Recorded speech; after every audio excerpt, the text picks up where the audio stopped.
नमस्कार. तर पिंगा गो पोरी पिंगा या मालिकेच्या आजच्या भागात आपण पाहणार आहोत की अधू मोठ्या बाई आणि इंदूवर खूपच चिडलेला असतो आणि तो त्या दोघींना म्हणतो की अशा वेळेस असं वागताना लाज नाही वाटत का तुम्हाला.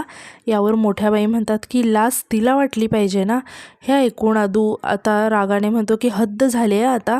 तेव्हा मोठ्या बाई म्हणतात की हो, हद्दच झाली अधोक्षज. आम्ही तुला जे बोलतोय ते तुला पटत नाही आणि तू तर दुःखाचं काय सांगतोयस रे. जसं भाऊ गेला म्हणून तुला दुःख झाले तसंच पुतण्या गेला म्हणून मला सुद्धा दुःख झालंय. बालपणीचा मित्र गेला म्हणून इंदूला पण दुःख झालंय. यावर आदू म्हणतो की जर तुला खरंच दुःख झालं असतं ना आई, तर अशी नसती वागलीस तू. तेव्हा मोठ्या बाई अदूला म्हणतात की अरे आम्ही जे बोलतोय ते खरं आहे. श्रीकला गुन्हेगार आहे पण हे तुला पटत नाहीये, पण एक ना एक दिवस हे तुला हे पटणार. तेव्हा आता अदू इंदूला म्हणायला लागतो की इंदू, वा, आज इतके दिवस तू माझे कान भरलेस आणि आता माझ्या आईला सुद्धा भडकवलंस तू. तिचे सुद्धा कान भरायचे कमी नाही केलंस तू. हे ऐकून इंदूला खूप वाईट वाटतं आणि ती अदूला म्हणते की अधोक्षज, मी असं काहीच नाही केलंय. तेव्हा यावर अदू म्हणतो की मग त्याच्याशिवाय का आई अशी बिथरल्यासारखी वागते. तेव्हा मोठ्याबाई रागाने अदूला म्हणतात की या क्षणी बिथरल्यासारखं तू बोलतोयस अधोक्षज. उगाच माझ्या सुनेवर भलते चलते आरोप करायचे नाहीत आणि आम्ही सांगतोय ते खरं आहे. श्रीकला गुन्हेगार आहे म्हणजे आहे, हेच मी सांगण्याचा प्रयत्न करते, पण आमचं कुणी. तेव्हा अधू आता मोठ्याबाईंना थांबवतो आणि त्यांच्यासमोर हात जोडतो आणि रागानेच म्हणतो की बस झालं आय्या, मला आता या विषयावर तुमच्याशी काहीच बोलायचं नाही आहे. असं म्हणून तो रागातच तिथून निघून जातो. तर दुसरीकडे श्रीकला आता खोलीत असते आणि आता शकुंतलासुद्धा तिथेच आलेली असते. तेव्हा श्रीकला खूप रडत असते आणि रडतच शकुंतलाला म्हणते की आई, माझ्यासोबत असं का घडलं आणि गोपाळचा जीव माझ्यामुळे गेलाय का. तेव्हा यावर शकुंतला म्हणते की नाही श्रीकला, असं नाही आहे बाळा, रडू नकोस. यावर श्रीकला आता नाटक करत म्हणते की हो, असंच आहे. तेव्हा शकुंतला म्हणते की ऐक माझं, तुझ्यासाठी असा विचार करणं चांगलं नाही आहे आता, नको असा विचार करूस. तेव्हा श्रीकला रडत म्हणते की माझा गोपाळ मला का सोडून गेला. तेव्हा शकुंतला श्रीकलाला समजावत म्हणते की काही गोष्टी आपल्या हातात नसतात. तेव्हा यावर श्रीकला म्हणते की माझं ना नशीबच फुटका आहे आई, पण माझ्या बिचाऱ्या बाळाचा काय दोष आहे यात. आपल्याला जन्म देणाऱ्या जन्मदात्याचा चेहरा पाहू शकणार नाहीये तो, त्याला भेटूही शकणार नाहीये माझं बाळ. असं म्हणून ती खूप रडायला लागते. तेव्हा यावर शकुंतला श्रीकलाला म्हणते की खरं आहे तुझं, याबद्दल त्या विठुरायाला जाब विचारणारच होते मी. आणि ती श्रीकलाला म्हणते की श्रीकला, आज मी माझ्याकडून तुला एक वचन देते. तुझ्या होणाऱ्या बाळाला आणि त्याच्या आजी आजोबाकडून आणि काकाकडून त्याला काहीही कमी पडणार नाही. आपल्याला गोपाळची कमतरता आम्ही कधीही भासू देणार नाही आहे तुला. तेव्हा श्रीकला आता शकुंतलाला मिठी मारते आणि परत ती नाटक करायला लागते आणि म्हणते की आई, मला खूप भीती वाटते हो. तेव्हा शकुंतला विचारते की कसली भीती वाटते. यावर श्रीकला म्हणते की इंद्रायणी ताई आणि मोठ्याबाई एकत्र आल्यात ना, त्या दोघी माझ्या बाळाला तर काही करणार नाहीत ना. तेव्हा हे ऐकून शकुंतलासुद्धा थोडीशी घाबरते आणि म्हणते की नाही नाही श्रीकला, माझं एक ऐक, असं काही होणार नाही आहे आणि आम्ही आहोत ना. आम्हाला मान्य आहे की इंदू तुझ्यावर आरोप करते, तुझ्यावर संशय घेते, ते फक्त बोलते ती, पण ती असं काही करणार नाही आहे. तेव्हा श्रीकला म्हणते की आणि मोठ्याबाई. यावर शकुंतला तिला म्हणते की त्याही आहेत तापट, रागावतात, चिडतात आपल्यावर, पण दिग्रजकरांच्या वारसाला त्या काही होऊ देणार नाहीत. त्या दोघीही, असा विचार करू नकोस, त्या अशा नाही आहेत, माझ्यावर विश्वास ठेव. आता तितक्या तिथे नारायणी येते आणि ती सांगते की श्रीकलाचे बाबा आलेत. आता हे ऐकता श्रीकला थोडीशी घाबरते आणि पटकन आता बाहेर उठून येते. आता कोणीतरी एक माणूस आलेला असतो. श्रीकला त्याला बघताच त्याच्याजवळ जाऊन खूप रडायला लागते की बाबा, माझा गोपाळ गेला, मी आता कोणाकडे बघून जगायचं. आता श्रीकलाचं असं रडण्याचा आवाज ऐकून सगळेच उठून बाहेर येतात आणि श्रीकलाकडे बघायला लागतात. आता इंदूसुद्धा श्रीकलाकडे खूप रागाने बघत असते आणि ती मनातच म्हणते की किती ब्लॅकमेल करशील ग वेंकू काकांना आणि शकू काकींना, नालायके, तूच मारलेस आमच्या गोपाळला. आता ती श्रीकलाचे बाबा म्हणून आलेले असतात. ते श्रीकलाला म्हणायला लागतात की श्रीकला, सांभाळ ग स्वतःला, देवापुढे कुणाचंच काही चालत नाही, मन घट्ट कर बाळा, आता तुलाच तुझ्या सासू सासऱ्यांना आधार द्यायचा आहे. तेव्हा श्रीकला म्हणते की मला माहिती आहे, गोपाळ मला म्हणायचा की श्रीकला, आपल्या घराला सांभाळायचं आहे, मावशीला सांभाळायचं आहे, आणि म्हणते की माझ्यावर इतकं जीवापाड प्रेम करणारा गोपाळ मला एकटं कसं काय सोडून जाऊ शकतो, मला नाही जगता येणार आता त्याच्याशिवाय. तेव्हा हे ऐकून ते श्रीकलाचे बाबा म्हणजे खोटे बाबा तिला म्हणायला लागतात की बाळा चल, तू आता माहेरी चल. हे ऐकता श्रीकला खूप आश्चर्याने त्यांच्याकडे बघायला लागते.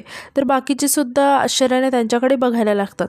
आता श्रीकला तिच्या बाबांना म्हणायला लागते की बाबा हे गोपाळचं घर आहे. तेव्हा ते खोटे बाबा म्हणतात की अगं पण तोच नाही आहे ना, मग आता इथे राहून काय करशील इथे तू. यावर व्यंकू महाराज त्यांना म्हणतात की अहो असं काय बोलताय, हे श्रीकलाचंच घर आहे आणि ती सून आहे. आणि खरं सांगायचं तर ती सून ही नाही आहे, मुलगी आहे ती आमची.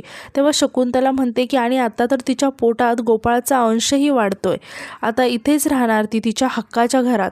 हे ऐकून आता श्रीकलाचे ते खोटे बाबा खूप शॉक होतात आणि म्हणतात की पोटोशी श्रीकला. आणि ते श्रीकलाला म्हणतात की हे कधी ठरलं. तेव्हा हे ऐकून श्रीकला खूप घाबरून त्यांच्याकडे बघायला लागतंय. आता श्रीकलाचे बाबा असं म्हणताच इंदू आणि मोठ्या बाई मात्र खूप संशयाने तिच्या त्या खोट्या बाबांकडे आणि श्रीकलाकडे बघायला लागतात. आता श्रीकला पण खूप घाबरलेली असते आणि ती त्या खोट्या बाबांचा हात हळूच दाबत त्यांना म्हणायला लागते की बाबा अहो आम्हाला पण आत्ताच कळलं. आता इंदू आणि मोठ्या बाई एकमेकींकडे हळूच बघायला लागतात. तर इकडे या श्रीकलाचं नाटक अजूनही चालूच होतं आणि ती म्हणायला लागते की बघा ना बाबा, आपण बाप होणार आहोत हे समजल्यावर गोपाळला किती आनंद झाला असता, पण माझं ना नशीबच फुटका आहे. स्वतःच्या बाळाला आणि बायकोला कसं एकटं सोडून गेला हो माझा गोपाळ. तर इकडे मोठ्या बाई आणि इंदू यांना मात्र श्रीकलाचं नाटक लक्षात आलेलं असतं आणि त्या दोघीही खूपच रागाने श्रीकलाकडे बघत असतात. आता श्रीकला व्यंकू महाराजांना म्हणते की बाबा मी माझ्या बाबांशी खोलीत जाऊन एकटं बोलायला चालेल का तुम्हाला. तेव्हा यावर व्यंकू महाराज म्हणतात की अगं असं का विचारतेस बाळा तू, अगं तुझंच घर आहे, जा जाऊन बोल. तेव्हा श्रीकला त्या खोट्या बाबांकडे रागाने बघत म्हणते की चला बाबा. आणि ती जाता जाता आता खूप मोठ्याने रडायला लागते आणि तिच्या त्या नकली बाबांना घेऊन तिच्या खोलीत जाते. इकडे इंदूला मात्र श्रीकलावर संशय आलेला असतो आणि ती श्रीकलाच्या या वागण्यावर थोडीशी विचारात. तर आता यानंतर श्रीकला तर तिच्या नकली बाबांना घेऊन तिच्या खोलीत येते आणि रागाने त्यांना म्हणायला लागते की ए डाऊट येण्यासारखं वागशील ना तर मुस्काडी देई ना तुझ्या. खाली काय बोललास तू, श्रीकला पोटोशी आहे हे कधी ठरलं हां, तुझ्यामुळे ना सगळं भिंग फुटलं असतं आता. तेव्हा तो माणूस म्हणायला लागतो की सॉरी अहो मी भावनेच्या भरात. तेव्हा श्रीकला रागाने म्हणते की भावनेच्या भरात, अरे तुझ्या भावनेच्या भरात आमचं जर भिंग फुटलं असतं ना तर तुलाही त्या गोपाळसारखा लटकवी ना मी, मग जाशील भावनेच्या भरात. यावर तो माणूस म्हणतो की अशी चूक मी पुन्हा नाही करणार. तेव्हा श्रीकला त्याला धमकावत म्हणते की व्हायला पण नको. तेव्हा तो माणूस म्हणतो की पण हे गरोदरपणाचं मध्येच काय, मला यातलं काहीच माहिती नव्हतं, मेसेज तरी करायचा ना आधी. तेव्हा श्रीकला म्हणते की ते सगळं मला अचानक करावं लागलं रे, ते असं काही ठरलेलं नव्हतं माझं आणि मला नाही वेळ मिळाला तुला मेसेज करायला. आणि या घरात जर टिकून राहायचं असेल ना तर असं काहीतरी प्लॅन करावा लागतो. तेव्हा तो माणूस विचारतो की पण हे मॅनेज केलंच कसं तू. तेव्हा यावर श्रीकला हसायला लागते आणि नक्की तिने हे सगळं नाटक कसं केलं हे सांगायला लागते. तर ते काल चक्कर आल्यानंतर डॉक्टरांना आता घरी बोलवलेलं असतं. तेव्हा श्रीकला आता शुद्धीवर येते. तेव्हाच तिथे नारायणी असते आणि नारायणीला बघून श्रीकला नारायणीला म्हणते की नारायणी ताई माझा जीव खूप घाबरा होतोय हो, तुम्ही प्लीज विठुरायाच्या मंदिरात जाऊन बुक्का आणून मला लावता का प्लीज. तेव्हा हे ऐकून नारायणी श्रीकलाला म्हणते की हो हो आणते आलीच मी. असं म्हणून ती श्रीकलासाठी बुक्का आणण्यासाठी तिथून निघून जाते. आता नारायणी निघून जाताच श्रीकला डॉक्टरकडे खूप रागाने बघायला लागते. आता डॉक्टर श्रीकलाकडे बघतात तेव्हा श्रीकला त्यांना म्हणते की डॉक्टर एक हंबल रिक्वेस्ट होती. तेव्हा डॉक्टर म्हणतात की हो सांगा ना.